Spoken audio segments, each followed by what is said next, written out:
Many moons ago, I worked at a now-defunct convenience store gas station in the Midwest.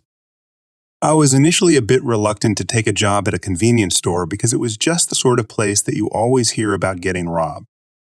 However, it was new, brightly lit, clean, and on a very busy road. Also, I needed a second job because university is expensive and girls gotta eat. Ramen and peanut butter only goes so far. After I started working there, I quickly realized that my worries about being robbed were probably unfounded, as my store was somehow the meeting point for all of the police. The local city cops, the county sheriff, and even detectives all wandered into my store multiple times a day. They would stand around and chat with the staff or just stop in for a snack or drink on the way to work. This comes into play later. So while I didn't have to worry about robbers and I actually kind of enjoyed the job, there was one major annoyance. I got along well with all of the employees but one. His name was Branson. Branson was in his early 20s, fairly well-spoken and intelligent, but wouldn't you know it, he just knew everything. Since he knew everything, it was obvious that the Lord Almighty had put him on this earth to tell everyone else about everything. No matter what you were talking about, he knew more and better than you, even on matters involving your own history. You wouldn't think that was possible, but by God, he had an opinion about the cafeteria in a hospital my mother worked in when I was a child. Not a joke, he really did. While he wasn't the first, no. All I'd met, he had an even more annoying personality trait. Branson was a tattletale. You didn't stock the coolers before he got there? Tattle. Didn't clean the bathrooms before he came in? Tattle. Didn't make more coffee? Tattle. No matter how minor or downright wrong he was, he just had to run and tell management. As such, they were just as annoyed by him as the lowly cashiers. Once he almost got me fired by telling the managers that I allowed one of my friends to steal from the store. Luckily, we were absolutely lousy with cameras. So after a few minutes of desperate pleading for the manager to check the CCTV footage, they discovered that Branson was, in fact, full of it if not lying for his own amusement. When it was proved he was wrong, did he apologize? Of course not. He was never wrong in all of his lifelong days because he, of course, knew everything. I was, as they say, not remotely fond of Branson. One day, the store was filled with law enforcement as per usual, 2 sheriffs and 4 or 5 local city cops. It was a shift change, and me and my coworker were ready to hand off our shift to Branson. There were no other customers, so we were all standing around talking and just enjoying the banter. It just so happened that the sheriff's supervisor was there. His name was Bucky. Bucky was a good old boy, salt of the earth and one of the nicest guys you'd ever want to meet. He'd give you the shirt off of his back if he thought you looked a bit chilly. Now, while I was chatting with some of the other boys in blue, Bucky was talking to Branson. I wasn't entirely listening to their conversation until it started to go a bit pear-shaped. Bucky was talking about something in Branson, in his usual way. Just had to start arguing with him that he was wrong because Branson just knew that it was X instead of UA. Then he took it a step further and suggested that, as a lawman, Bucky didn't have the schooling that Branson did, and it was only natural that Branson would know more about the subject. Bucky just smiled, and rather than argue, he removed himself from the conversation and walked around the counter to the other side. He caught my eye and motioned me over. He then asked me what Branson's last name was, and not seeing any reason not to, I told him. He thanked me and drifted off into the store. I honestly didn't think anything more about it and went back to my conversation with the others. After a few minutes, Bucky walked up with a vaguely puzzled look on his face and asked Branson, "Hey buddy, what was your name again?" Branson, sounding a little annoyed, and as if he were schooling a child, answered him. Again, Bucky walked back off into the store. When Bucky returned, he had a big old grin on his face. He motioned for Branson to come to him from behind the counter and said, "Your name was Branson last names, right?" Branson confirmed it was, and Bucky's grin widened further as he reached for the handcuffs on his belt. "I'm so happy to hear that because there's a warrant out for your arrest and I'm going to have to take you in. I'm going to need you to turn around for me and put your hands behind your back." At that, all of the conversation died entirely. I exchanged a well-earned shocked Pikachu face with my coworker. The shocked expressions on our faces melted away into absolute delight as our most annoying coworker was handcuffed and taken out of the store. I never did see Branson again, but Bucky was back later that evening and apologized to me for making me stay late. I told him I didn't mind, and it was all worth it for the show. I've done it all over again just to see an idiot sabotage himself. Life tip if you've got a warrant out for your arrest, probably best if you don't annoy a cop. Once upon a time, I was sitting in my wheelchair holding my precious baby.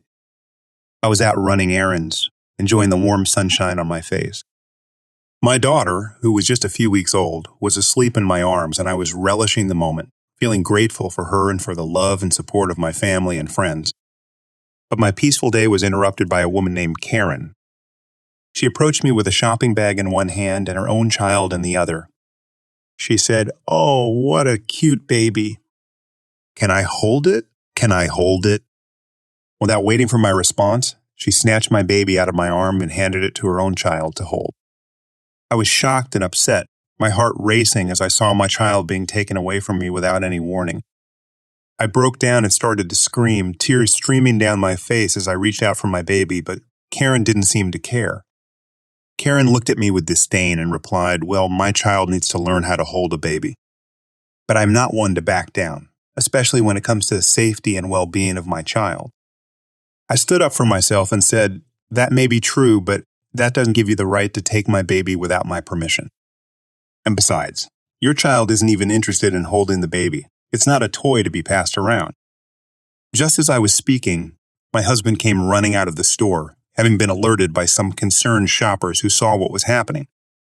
He rushed over to Karen's child and carefully took my baby out of their hands, handing her back to me with a look of fury on his face. He then turned to Karen and nearly lost it, holding her where she was and preventing her from leaving until the police arrived. He had called the cops and they arrived on the spot and arrested Karen with the testimony of some of the witnesses. My husband then came to me and hugged me and our baby, checking if we were okay. He held me as I cried, feeling the overwhelming relief and love for my child. I replied, "I understand that, but you should have asked for my permission first and respected my boundaries. Your actions caused me distress, and it's not okay to take someone else's baby without their consent. Not only that, but it's also not safe to take a baby from a stranger. What if my baby had any allergies or health conditions?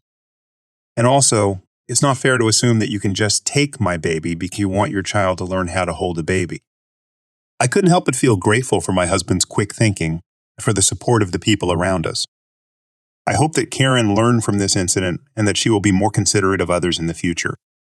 Just because someone has privilege, it doesn't give them the right to take advantage of people, and everyone's needs and feelings should be respected. So, context. I am 20 years old, typical blonde hair, blue eyes, relatively innocent-looking girl. I am also disabled. I have a condition which no doctors can diagnose, but basically my ribs or the cartilage surrounding them have become really inflamed and excruciatingly painful. It gets to the point that several times a week, sometimes several times a day, my ribs are sending so many pain signals to my brain that it stops telling my lungs to breathe. It's a relatively logical thought process. Breathing pain, pain, pain, pain, bad. Let's just not breathe then. But as you can imagine, it causes a lot of issues. Despite not being able to turn at my waist or bend down to pick something up without crying out in pain, I now have to focus on breathing to make sure that I don't accidentally suffocate myself. Now, the bit you all want to hear, I live in the UK and my main mode of transport is the bus. This is mainly because they have great seating for disabled people and it means that I don't need to walk far in my condition. So, I'm having a flare-up and not able to breathe without specifically thinking to push my lungs in and out. It's also extremely painful. Imagine wearing a corset with metal pipes sticking into your body and every breath you take in. The pipes dig deeper into your flesh. You're pretty much there. I somehow managed to get on board, show the bus driver my return ticket, and practically fall onto the disabled chairs at the front of the bus. Now, in the UK, these chairs are called priority seats, and you have to give them to disabled, elderly, or pregnant people. It's a great system. Enter Karen. She strolls onto the bus, bleached hair messed up from the wind and coat looking rather disheveled. She doesn't even look at the bus driver as she hands her ticket over, her glare resting on me the entire time. To save time, Op is me. K is the Karen and nice lady is the nice lady who comes to my aid. "Karen, Could I have that seat, please? Ope, barely able to breathe, let alone speak loudly. Sorry, I need it. Karen, it's a priority seat. You're supposed to give it to people more in need than yourself. Ope, but I am in need. There are plenty of other seats, please. Karen, you're not in need. You clearly aren't pregnant and you're certainly not old. Oop, no, but I am disabled. Karen rolls her eyes. Of course you are. I know you young people like to identify with things nowadays, but you can't just say that you're disabled. Ope, but I am. Karen, can I see a blue badge then, please? A sign you put in your car which allows you to park in disabled bays and on double yellow lines. Ope, I don't drive, so I didn't ask for one. Karen, well, isn't that convenient? Karen then proceeds to attempt to pull me off the chair. I block one of her arms. My boyfriend is a black belt and has taught me some self-defense for situations just like this. It happens surprisingly often, but miss her other arm that grabs my shirt around my waist and pulls. Her fist collides with my ribs and I scream. It hurts so freaking much that I'm now crying and curled up in agony. Nice lady. Jesus Christ, you moron. Karen looks smug as she thinks the lady is siding with her. Nice lady. Are you okay? Do I need to call an ambulance? Or the police? Karen now looks confused. Up, between sobs. I just want to get home. I am now close to having a panic attack. Unsurprisingly, my own body failing me countless times has led to some pretty bad anxiety, and I wanted to get back to my support dog who had to stay at home while I was at uni because the UK still don't see mental health as real health. Karen, well, that was your own fault. Can I have the seat now? Nice lady. Sit down and shut up before I ask you to be escorted from the bus. The bus driver is now looking up, wondering what the raised voices are about. Karen, she's lying. She's not disabled.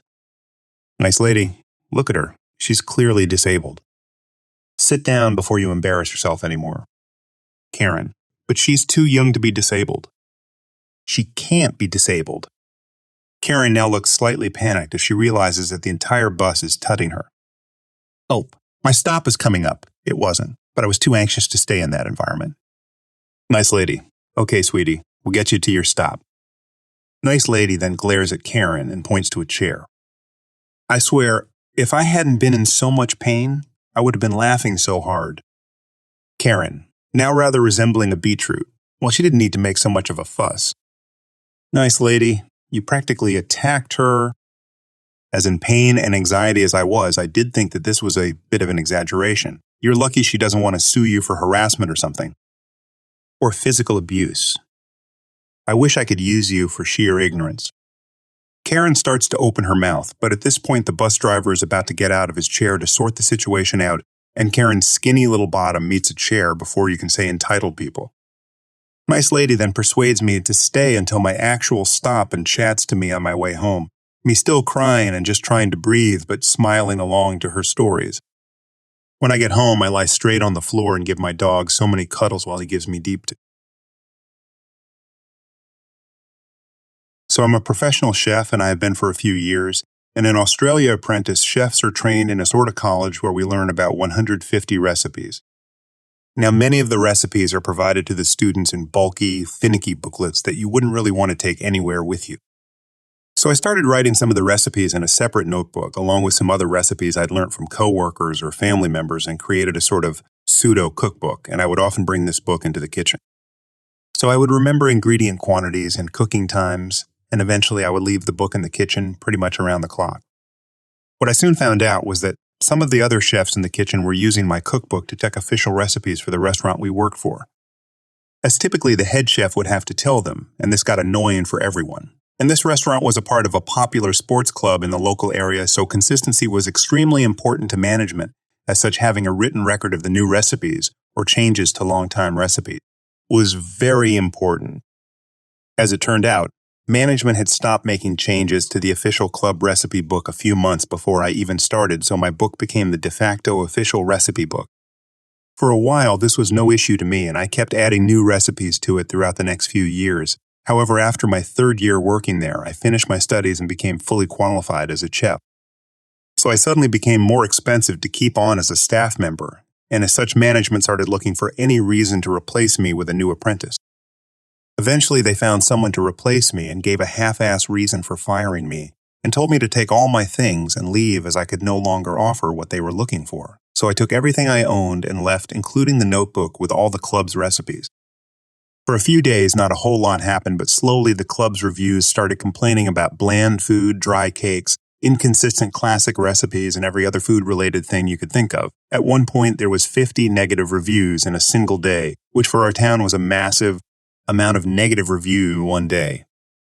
It felt pretty damn good since I felt they deserved it, and left me unemployed on short notice. However, I was quickly offered a new job by a smaller restaurant, whose owner knew me from the sports club kitchen. The malicious compliance. After about a week, I received multiple calls, and after answering one, I heard one of the higher managers at the sports club asking if I could return the book as the kitchen needed it back. I obviously laughed and said firmly that it was my book full of my recipes, so it wasn't going anywhere near them, reminding them that they had told me I could no longer offer what they were looking for. The manager clearly began to panic as he offered to give me my job back and just let bygones be bygones. I already had a new job, so I completely brushed off this offer and ignored him. I hung up pretty soon after that.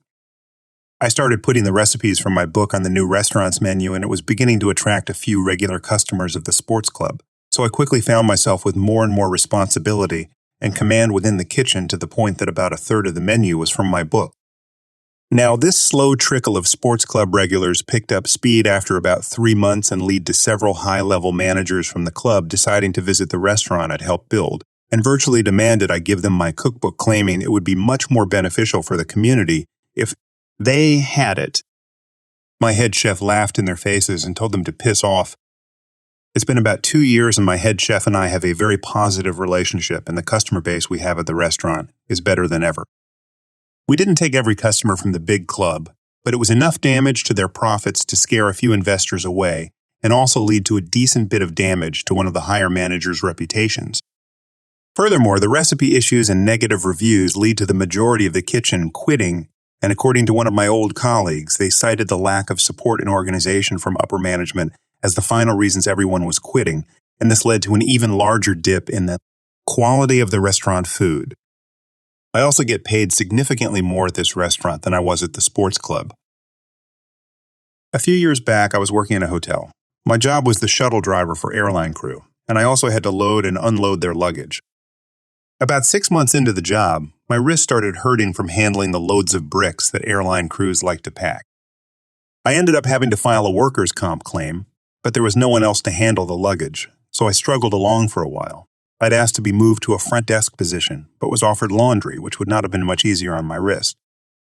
A couple of months of going to doc appointments and getting wrists, I finally decided I'd had enough and had a doc write me a note stating that I needed lighter duty. Yeah, I should have done that much earlier, but the boss, Beth, wasn't being helpful at all, and I knew that would be the end of my working there. In the meantime, a front desk position had opened up, which my boss promptly filled without asking me if I wanted it. I went into her office to ask about this apparent oversight and got some corporate speak in response. A bit of context. The hotel was right next to a major highway. I knew the back roads between the airport and the hotel, so traffic jams on the highway weren't a huge deal to me. When I went into the boss's office to have the above conversation, we were 2 days away from having the president visit the city. That meant that most traffic would come to a standstill, but airline crews still needed to get to their flights. After my boss gave me a thinly veiled, corporate-approved get lost, I pulled the doc's note out of my pocket. I'm sorry, I can no longer perform the job of shuttle driver. You've offered me laundry, which won't work, and didn't want to work with me on a front desk position. Have fun in traffic on Thursday. The shocked Pikachu look on her face was priceless. She called another manager into the office to try to get me to stay. Laundry was mentioned again. Get it through your thick skull that laundry will not help an overuse injury on my wrist. I simply pointed to the note and said I can't do anything that will be hard on my wrist. I've asked more than once about front desk, which I'm more than capable of doing, but I guess that's not an option now that Beth filled the position. I heard later from a coworker that Beth herself had to do the shuttle runs that day. I enjoyed my day on the couch and occasionally checked to see how screwed traffic was.